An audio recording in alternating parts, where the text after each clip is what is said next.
شہید ہو کر بھی اس کو جنت نہیں ملے گی۔ ارے ماں باپ کی خوشی کے بغیر شہادت پر بھی جنت نہیں ملتی، تو ماں باپ کی خوشیوں کے بغیر شادی کرنے والوں کو خوشیاں کیسے ملے گی؟ ماں باپ کو چھوڑ کر الگ گھر بسانے والوں کو خوشیاں کیسے ملے گی؟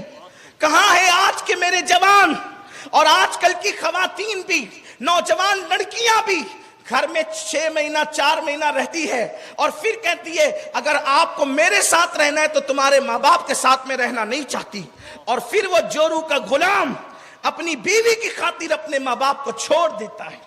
اللہ کے رسول فرماتے ہیں جو اپنی بیوی کو اپنی ماں پہ ترجیح دے اللہ نے اس پہ جنت کی خوشبو بھی حرام کر دی ہے، نہ اس کا فرض قبول ہے نہ اس کا نفل قبول ہے۔ یہ اللہ کے رسول کی حدیث ہے کہ جس نے بیوی کو ترجیح دی ماں پر، اللہ کے رسول فرماتے ہیں اس کا خدا فرض بھی قبول نہیں کرتا، نفل بھی قبول نہیں کرتا۔ یہ میں نہیں کہہ رہا ہوں، جس کے کہنے پہ ہم نے کلمہ پڑھا ہے۔ آج کل کی عورتیں یہ سمجھتی ہیں کہ اگر وہ اپنی ساس کو بے سہارا چھوڑ کر نکل جائیں گی، اپنی ساس کو بے سہارا چھوڑ کر نکل جائیں گی اپنے شوہر کو لے کر، تو کیا کل اس نے ساس نہیں بننا؟ کیا کل اس نے ساس نہیں بننا؟ تم کسی کے بیٹے کو ظلمن چھین لے جاؤ گی، تمہاری اولاد بھی تم سے چھینی جائے گی۔ میری بہن بہت دور نہیں ہے، اللہ میرے نبی نے فرمایا البر لا یبلا والذنب لا ینسا والدیان لا یموت، اعمل ما شئت کما تدین تدان، اعمل ما شئت کما تدین تدان، اعمل ما شئت کما تدین تدان۔ اللہ کے رسول فرماتے ہیں نیکی کبھی پرانی نہیں ہو سکتی، گناہ کبھی بھلایا نہیں جا سکتا، صلہ دینے والے خدا کو کبھی موت نہیں آئے گی، تم جیسا کرو گے ویسا بھرو گے۔ جوانی میں گناہوں کے کانٹے بونے والی خواتین دل کے کانوں سے سنے، ایک دن ساس تو آپ نے بھی بننا۔ اللہ کے رسول فرماتے ہیں تم اپنے ماں باپ کے ساتھ جیسا سلوک کرو گے تمہاری اولاد تمہارے ساتھ ویسا ہی سلوک کرے۔ اگر تم چاہتے ہو کہ تمہاری اولاد تمہارے ساتھ اچھا سلوک کرے، حدیث پاک ہے، اللہ کے رسول فرماتے ہیں صلی اللہ علیہ وآلہ وسلم، آقا ارشاد فرماتے ہیں کہ جو ماں باپ کے ساتھ اچھا سلوک کرتا ہے اللہ اس کو ایسی اولاد دیتا ہے جو اس سے زیادہ اچھا سلوک اس کے ساتھ کرتی ہے۔ آج چلا کر ماں باپ سے باتیں کرنا، کمانا زیادہ، تھوڑا سا ماں باپ کے ہاتھوں میں رکھ کر ہوج موج کرنا، ماں باپ کو اخراجات کے لیے تنگ کرنا۔ میرے پیارے آقا صلی اللہ علیہ وسلم کے پیارے دیوانوں، آئیے وہ حدیث پاک مجھے یاد آتی ہے۔ اللہ کے رسول علیہ السلام کے دور میں، توجہ سننا، اللہ کے رسول کے دور میں ایک شخص ہیں، بلکہ صحابی ہیں، اور ایسا صحابی جو کثرت سے صدقہ دیتے ہیں، کثرت سے نمازیں پڑھتے ہیں۔ وہ صحابہ میں اتنے نیک ہیں کہ وہ کثرت سے صدقہ دیتے ہیں، حدیث میں آیا ہے کثرت سے صدقہ دیتے ہیں، کثرت سے نمازیں پڑھتے ہیں۔ ان کا نام علقمہ ہے۔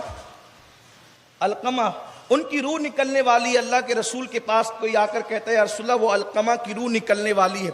سرکار نے کہا بلال، صہیب اور سلمان تم تینوں جاؤ اور اس کو کلمے کی تلقین کرو کہ کلمہ پڑھتے پڑھتے دنیا سے جائے۔ تینوں پہنچے، کہا کلمہ پڑھ، تو کلمہ ان کی زبان پہ نہیں آ رہا۔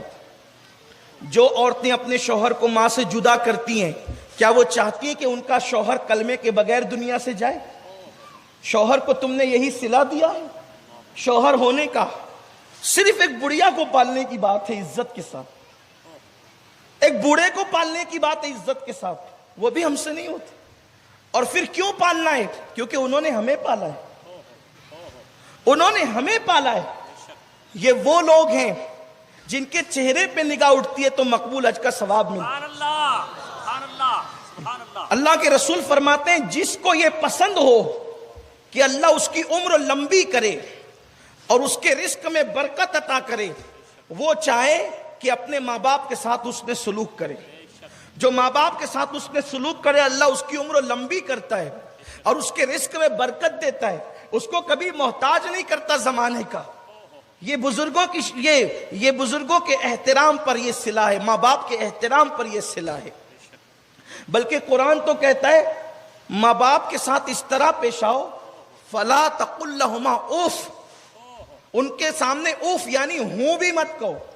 ماں باپ کے سامنے ہوں کہنا بھی جائز نہیں. اس کی تفسیر میں عبداللہ ابن عباس لکھتے ہیں کہ اللہ کے رسول نے فرمایا اگر اف سے بھی اور کم اور ہلکا تکلیف دینے والا کوئی لفظ ہوتا تو اللہ اس کا تذکرہ کرتا, لیکن اف سے زیادہ ہلکا کوئی لفظ نہیں ہے.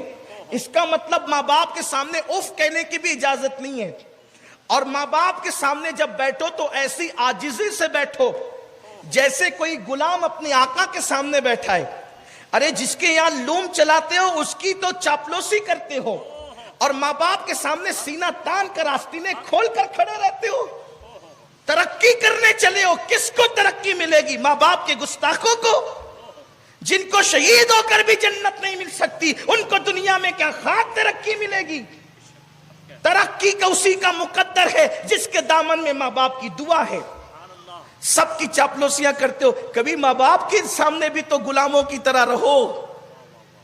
ان کے سامنے بھی تو کبھی ماں باپ کے سامنے بھی تو کبھی عاجزی کرو. اللہ نے فرمایا ان کے سامنے اوف بھی مت کرنا, یعنی ہوں وہ کوئی جواب دینا بک بک کرے نا, ہنسنا نہیں, ہوں نہیں کرنا. اگر وہ بیٹھے ہو تو ان کے سامنے کتاب پڑھنا بھی بے ادبی ہے. اور تو کون سی کتاب پڑھ سکتا ہے؟ تو کون سی کتاب پڑھ سکتا ہے ماں باپ کے سامنے بیٹھ کر؟ لا کتنی بڑی بھی کتاب, اس کے کتنے صفحات پڑھ سکتا ہے؟ پڑھ اور مجھے بتا اس پہ ثواب کتنا ملے گا. ارے کتاب میں درجنوں گھنٹے نظر لگا کر تجھے جو ثواب نہیں مل سکتا, ایک سیکنڈ میں ماں کا چہرہ دیکھنے پہ ملے گا. کیونکہ اللہ کے رسول نے کہا ماں باپ کے چہرے کو محبت سے دیکھو تو مقبول حج کا ثواب نصیب ہوتا. سوچو تو صحیح. اسی لیے وہاں کتاب نہیں پڑھنا, وہاں بیٹھ کے کتاب نہیں پڑھنا, وہاں تو ان کا چہرہ پڑھنا ہے. اس لیے کہ کتابیں پھر پڑھی جا سکتی ہے, لائبریریاں زندہ رہے گی, لیکن وہ چہرہ قبر میں چلا گیا تو پھر کبھی پڑھا نہیں جا سکتا. لوگ صرف نماز روزہ حج و زکات کو دین سمجھتے, ماں باپ کی قدر بھول گئے, ماں باپ کی قدر فراموش کر گئے. میں تو دیکھتا ہوں کہ جو دینداری کے ٹائٹل لے کے پھرتے ہیں ان کے پاس بھی اب میں ماں باپ کی قدر نہیں دیکھتا. ان لوگوں کے پاس بھی وہ قدر نہیں ہے جو حدیث میں آئی ہے. جو حدیث میں پڑھ رہا ہوں میں نہیں دیکھ رہا ہوں, شاید میری نظروں میں کوئی کوتاہی ہو گئی ہو, لیکن بہرحال مجھے نظر نہیں آ رہا ہے.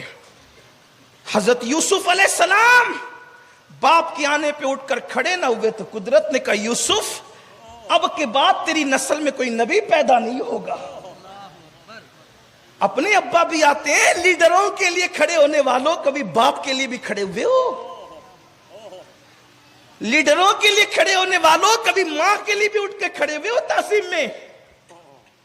جناب یوسف علیہ السلام, لیکن اس کے بعد حضرت یوسف علیہ السلام کو اولاد ہی نہیں ہوئی. اللہ کی شان یہ,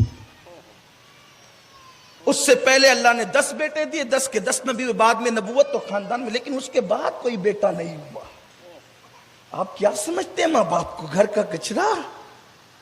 لوگوں کے سامنے عاجزی کرتے ہو دکھاوے کی, کبھی ماں باپ کے سامنے بھی. اتنی پیور محبتیں کہیں نہیں ملے گی آپ کو. ہر محبت میں مفاد پوشیدہ ہے. یہ وہ دیکھو, میں نے یہ بات تمہیں پہلے بھی سمجھائی تھی, شاید آپ بھول گئے ہو یا یاد نہ رکھا ہو. ہر آدمی اپنی صفات سے محبت کرتا ہے, کوئی اپنی ذات سے محبت نہیں کرتا. مقرر سے کیوں محبت ہے کہ وہ مقرر ہے, صفت ہے. قاری سے کیوں محبت ہے؟ قرات کرتا ہے, صفت ہے. عالم سے کیوں محبت ہے؟ علم ہے, صفت ہے. اپنی ذات سے کوئی محبت نہیں کرتا. مطلب اگر یہ ذات سے محبت کرتے تو جب ننگے گھومتے تھے تب انہوں نے محبت کیوں نہ کی؟ کھڑے پیشاب کرتے تھے بستر میں تب انہوں نے محبت کیوں نہ کی؟ تب تو لوگ نفرت کرتے تھے, ناک بند کرتے تھے بدبو دیکھ کر. لیکن اس وقت تو جب ہم جاہل تھے, عالم نہ تھے, قرات کرنا نہ جانتے تھے, ادب نہ جانتے تھے, یعنی اس وقت تو صفات نہیں تھی, صرف ذات تھی. تب کسی نے اپنی جان سے زیادہ پیار کیا تو اسے ماں باپ کہتے ہیں. یہی بات ہے نا, یہ ماں باپ کی شان ہے, ان کی قدر نہیں کرتے آج لوگ.